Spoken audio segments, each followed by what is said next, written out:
The more you do, the more you make. I was told, it would be possibly in your bra and underwear, but it would just be a massage. When he tried to take it further, she says she refused. That's when he offered to pay her $200 for An Epstein survivor just admitted on camera how she was recruited at 16. Meanwhile, the media is calling these mourning families so-called, and Senator Kennedy has 3 words for D.C. Shut up and listen. This is getting wild. Tim. Hurt people hurt people. Robson says she went on to recruit 8 other girls. I brought the people that I hung out. Wait, did you catch that specific detail? She's literally describing the moment her life changed from a high schooler to someone trapped in that system. Most people look at the headlines and see names, but when you hear the actual mechanism of how Epstein operated through recruiters who were themselves victims, it's chilling. You can see the weight of those decisions on her face even years later. It's not just about the politics of who invited her to the State of the Union. It's about the reality of the survivors being put into a national spotlight. Think about the guts it takes to go from that environment to being a mother today, all while the world is debating your presence in a political room. This is why these stories have so much staying power. They aren't just talking points. They are lived nightmares that continue to ripple through the legal system and public discourse. We're watching a real-time collision of trauma and political theater. Folks first, because you guys, this is when this week we start to hear them setting expectations for the speech and setting expectations for what he feels he needs to accomplish. What are you hearing about what they think he needs to do on Tuesday? Oh, I think we're actually getting a little preview of kind of the theme of his address later today at the White House when he hosts the so-called angel moms, and so really focusing on immigration as he kicks off his big State of the Union week. Look at the terminology used there. That so-called prefix is doing a massive amount of heavy lifting. It's subtle, but it completely changes the emotional weight of the phrase angel moms. These are families who have lost children, yet the framing suggests there's something debatable or illegitimate about their status. It's a perfect example of how media narratives are built, not through outright lies, but through the strategic use of qualifying language that distances the viewer from the tragedy. If you blinked, you might have missed it, but that one word, so-called, acts as a psychological barrier. It signals to the audience that they shouldn't take these families' pain at face value. It's wild to see how professional journalists can weaponize a single adjective to completely shift the tone of a report on something as sensitive as a State of the Union guest list. It really makes you wonder who is approving these scripts and what the end goal is for that kind of distancing. Not there to offer your opinion. Don't have a bunch of grand mal seizures. Just shut up and listen to the president. That's both sides. Number 2, here's what the president hadn't asked me my opinion, Martha, but if he did, here's what I'd tell him. I'd say, Mr. President, look the American people in the eye and talk to them straight up about what moms and dads worry about when they lie down to sleep at night and can't.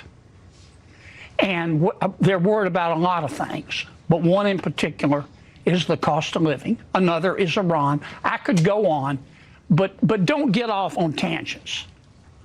Keep it on America and the cost of living, because we've got too many undeserving people at the top getting bailouts and too many undeserving people at the bottom getting handouts, and people in the middle are tired of getting the bill. Senator Kennedy has always been the king of the straight talk soundbite, but this one is particularly sharp. Telling an entire room of powerful politicians to just shut up and listen is a bold move. He's tapping into a very specific frustration that most Americans feel. The idea that DC is just a giant theater production where no one is actually hearing what the other side or the public is saying. When he mentions the undeserving at the top and the bottom, he's hitting that middle-class nerve that feels squeezed from both ends. It's a classic populist framing that works every time, because it feels like someone is finally saying what's being whispered at kitchen tables. Whether you agree with his politics or not, You have to admit his ability to distill complex legislative tension into a simple command for decorum is exactly why he's a staple on the news cycle. He knows exactly how to frame the struggle of the people in the middle, who are tired of getting the bill. Well, Donald Trump should use this opportunity to apologize to the American people for breaking every single promise that he made, particularly his promise to lower the high cost of living on day one. We didn't set that standard. Donald Trump set that standard. And now he's running around the country claiming that the affordability crisis is a hoax. Nobody out there in America believes it's a hoax, because far too many people are struggling to live paycheck to paycheck, cannot thrive, and can barely survive, even though they're working hard and they're playing by the rules. Now, any reasonable president whose numbers are in the basement right now, I mean, these poll numbers for Donald Trump are like an extinction-level event. Hakeem Jeffries calling the current poll numbers an extinction-level event is about as high stakes as political rhetoric gets. But notice how he pivots immediately to the idea of an apology. He's trying to set a standard for the president that basically guarantees failure in the eyes of his base. It's a fascinating look at how leadership on the left is trying to manage the narrative of an affordability crisis while their opponents claim the greatest economy ever. You have two completely different realities being presented at once. One side sees an extinction event, the other sees a big, beautiful bill saving the day. It's this total lack of shared facts that makes the modern political climate feel so volatile. When he says people are working hard and playing by the rules but can barely survive, he's using the exact same language as his rivals. It's a battle over who gets to own the hard-working American narrative.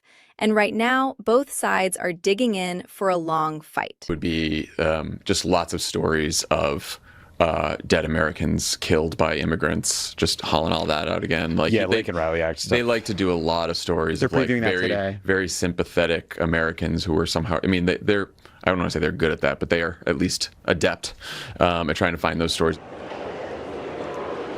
Yeah, I think This clip is a fascinating look behind the curtain of political strategy.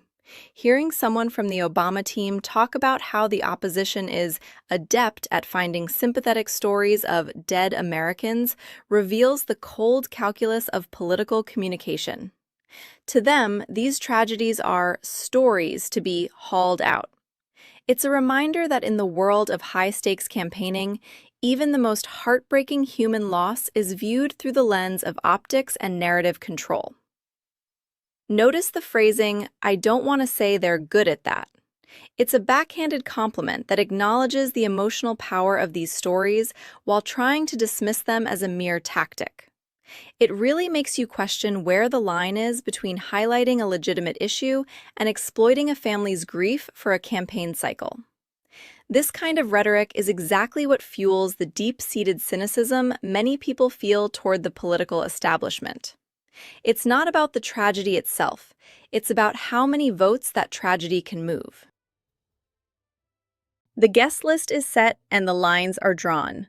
What do you think about the so-called media slip? Drop a comment below and hit that sub button for more surgical breakdowns.